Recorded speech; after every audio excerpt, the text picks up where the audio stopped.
he gets called out every single week for the lies. Of course, ahead of the budget, we've seen U-turn after U-turn. After U-turn from this Labour government. We know that they're breaking their manifesto. However, can't admit to what they're doing. They are just trying to gaslight, blame, and lie constantly in the House of Commons and are running away from any accountability whatsoever. Deflection, always deflection, and again, not owning their decisions. It's an absolute disgrace to see. And of course, the armor goes in and erupts into a full meltdown as his lies are exposed ahead of the budget. Guys, we are going to be watching this, but as always, please have hit the like button and hit the subscribe button for more. You've seen the state of this country. Now, where the message wanker stunk. Farmer Liber's shop, the full collection by going down into the link in the description or heading over to britishdan.com. Leader of the Opposition. Thank you, Mr. Speaker. And can I associate our side of the House with the remarks the Prime Minister made about James Elliott? Can the Prime Minister tell us why his government is the first government in history to float increasing income tax rates only to then U-turn on it all after the actual budget? Minister. Well, former, the budget's actually next week, after the budget has only got 1 week to go. But I can tell her it'll be a Labour budget, Mr. Speaker, with Labour values. That means we will concentrate on cutting NHS waiting lists, cutting debt, and cutting the cost of living. And because of the decisions we've already made, inflation is down this morning. The Bank of England have upgraded growth. We got a record £230 billion of investment into this country under this government. So, well, Mr. Speaker, he says the budget is next week, but we read all about it in the papers.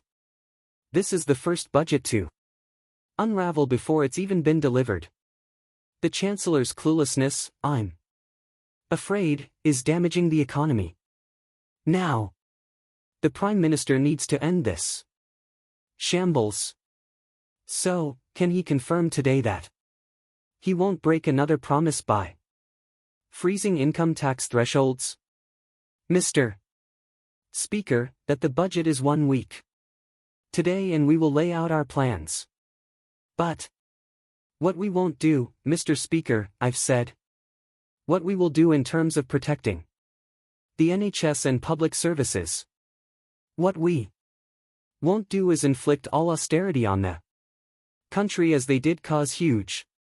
What we won't do is inflict a borrowing spree like this trusted also inflicted and did huge damage. Mr. Speaker, have they learned anything? She's apparently got a golden economic rule, I think. So, it's very important rule. This golden rule that this is £47 billion of cuts with no detail. No wonder the Institute of Government says they're on very shaky foundations. They haven't listened and they haven't learned. Mr. Speaker, it is quite clear that they are going to freeze thresholds. We didn't get a clear answer from them. But this is really important because in her budget speech last year, the Chancellor said, and I quote, "I am keeping every single promise on tax that I made in our manifesto. So there will be no extension of the freeze in income tax and national insurance thresholds." Why was freezing thresholds a breach of the manifesto last year, but it isn't this year? Mr. Mr. Speaker, every week she comes along and speculates and distorts. Last week, LA last year, Mr. Speaker, last year they predicted a recession, and what do we get? The fastest growing economy in the G7 in the first half the year. They opposed NHS investment, and what do we get? 5 million extra appointments in the first year of a Labour government. They tried growing the economy with millions on NHS waiting list, with our schools crumbling and holes and narrow. It didn't work. What they want to do now? Go back to the same failed experiment. Mr. Speaker, he talks about speculation. The only people who've been speculating are his government every single day for the last 3 months. And he mentioned inflation in his last answer. Inflation has nearly doubled since they came into office. He wants a round of applause because it's come down a little bit. I will remind him that food inflation is up 4.9%. That is making life miserable for all of those people out there. But let's go back to thresholds because this is important. When the Chancellor made that promise to unfreeze the thresholds, it wasn't an off-the-cuff comment. She said it on the floor of this House in her budget speech. That was a deliberate statement of government policy. So if she breaks such a clear promise, how can the public trust a word that she says next week? Mr. Speaker, she talked about inflation. It went to 11% on 11%. And the country is still paying the price. Inflation is down this morning. Wages are up, and we've had 5 interest rate cuts. And that's because our fiscal rules are ironclad. And the leader of the opposition and the party office have no credibility on the economy. She was Treasury Minister during the worst decline in living standards on record. And she said that Liz Truss got the mini budget 100% right. Not much room for flexibility there. 100%. That's pretty full marks, Mr. Speaker. She might want to tell us if that's still her position. 100% right. For Liz Truss. Mr. Speaker, I was Treasury Minister at the height of the pandemic. We cleaned up that mess. Maybe he could clean up some of his own mess. And I'm going to repeat what the Chancellor said, because it's quite clear that the whole front bench has forgotten.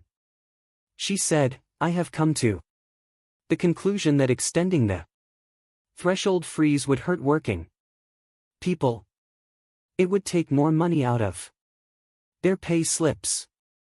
And yet that's what they're planning to do next week. And all of this speculation is having real-world consequences.